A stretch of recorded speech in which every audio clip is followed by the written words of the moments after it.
Okay, this is from 1973, 10:15. Information released by the Central Intelligence Agency, the Central Intelligence Bulletin. Israeli actions against civilian population centers are the main targets of Soviet propaganda. The Soviet news agency TASS issued a stiff protest over Israeli raids on Soviet facilities in Syria, which was printed in Pravda on 13 October. It said the continuation of criminal acts by Israel will lead to grave consequences for Israel itself.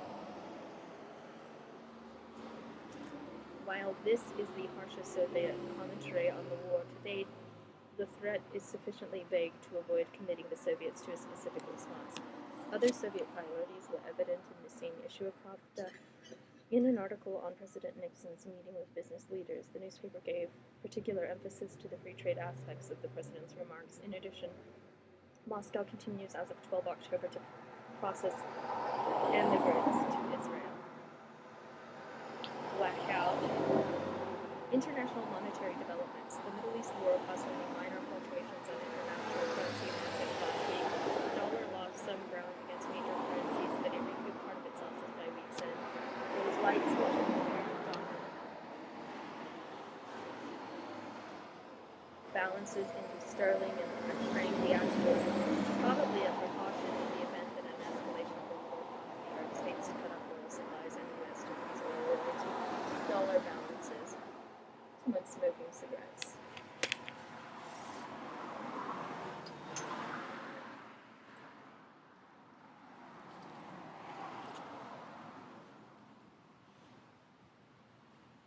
Hi.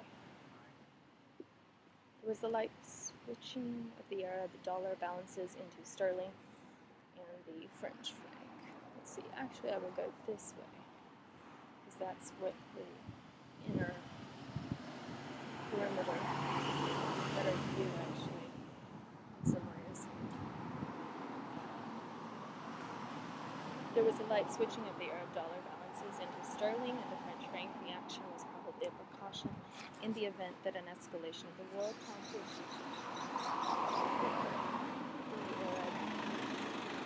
States to cut off oil supplies and the U.S. to freeze oil royalty dollar balances. The Arabs hold enough dollar reserves to put pressure on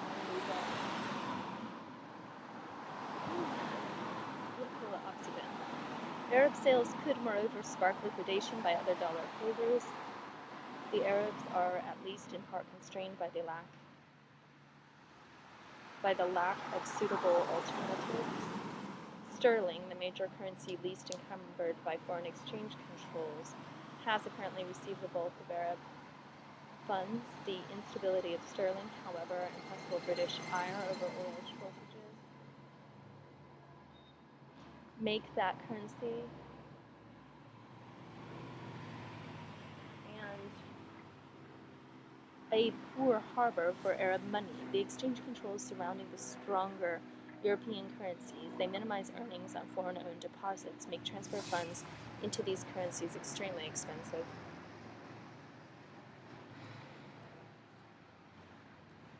Okay, hey, I'll go back to the top. So, let's see. Arab states Israel. Egyptian forces made some intense gains and intense fighting into Sinai Sunday. In Syria, the Israelis extended their narrow salient but continued to meet determined resistance. Egyptian forces launched a general attack along the entire canal front at dawn yesterday.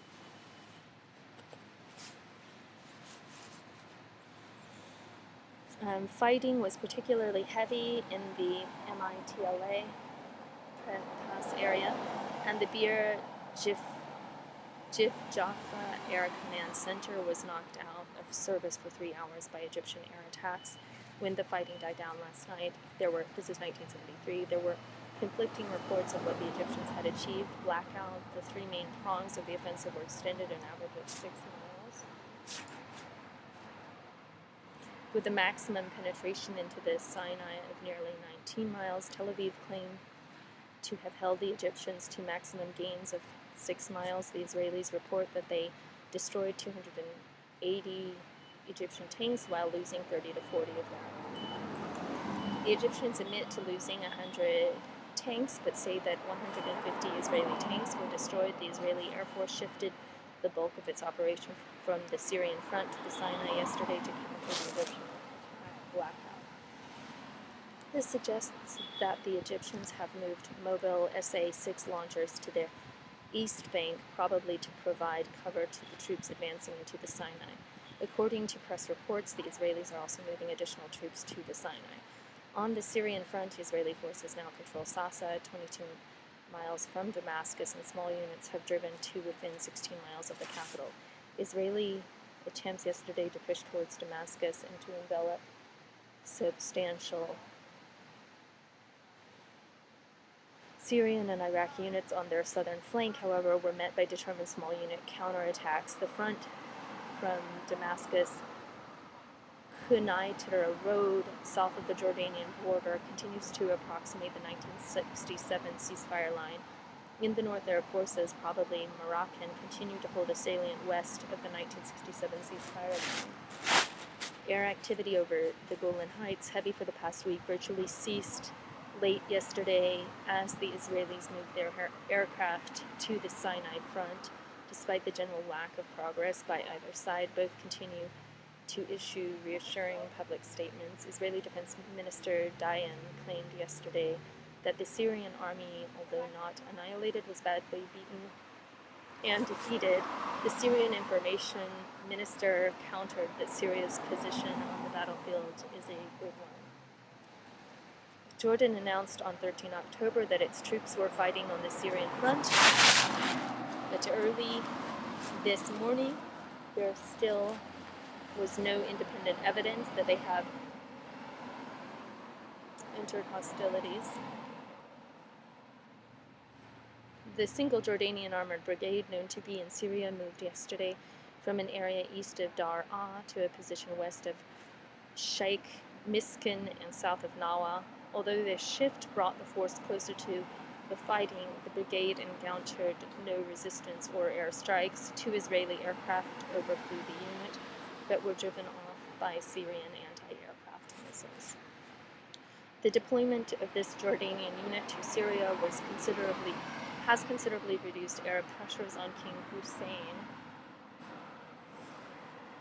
But high-level officials of the Jordanian government are still believed to be pressing the king to allow the force to join the fighting. I smell the trees. There's a different kind of tree here in northeast Jordan. In the view of such officials, the heavy losses suffered by Syria and Iraq demand that Jordan, too, must have some martyrs. Saudi Arabian domestic radio announced last night that Saudi troops have begun arriving in the Golan Heights. The claim is undoubtedly designed to gain King Faisal the same good publicity that is being given King Hussein for Jordan's token involvement. In reality, the Saudi brigade closest to the fighting was still in eastern Jordan yesterday, far from the Syrian front, with difficult terrain still to cross.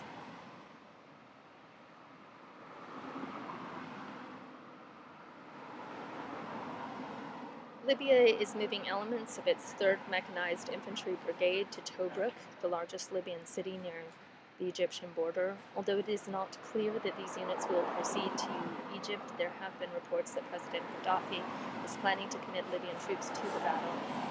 According to the most recent of these reports, preparations were underway yesterday for the transfer of troops and equipment from Libya by sea to an Egyptian port, possibly Marsa Matruh. A Soviet vessel repeatedly will be used for this transfer.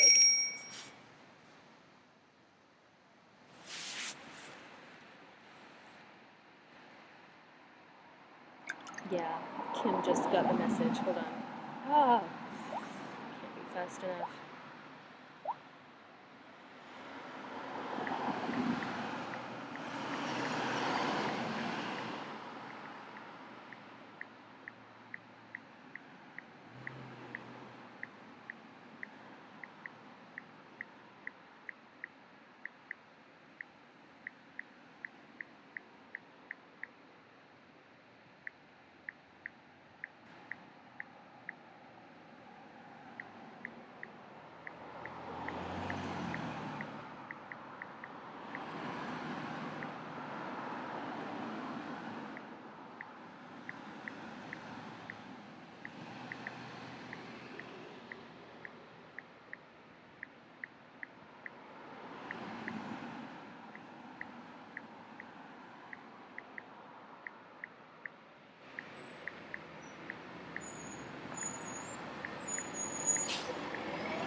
believe it when I see it.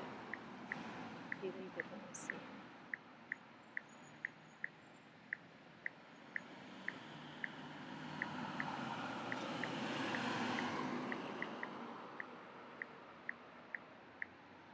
I am on the outside of it.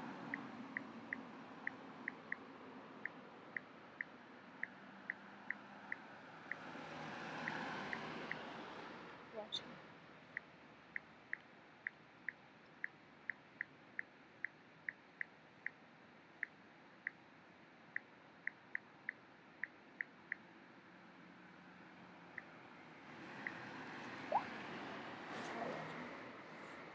So I said to Kimberly, sorry to slip between the 1973 cyanide crisis or whatever to the emergency room, Benjamen Pickering post-assault liability reduction strategy of Eric Nyman. Mom is in the lobby. Social worker Brian told Mom it may be my letter to the attorney for Providence, Eric Nyman, last night. I'll believe it when I see him. I am outside by the car watching the entrance.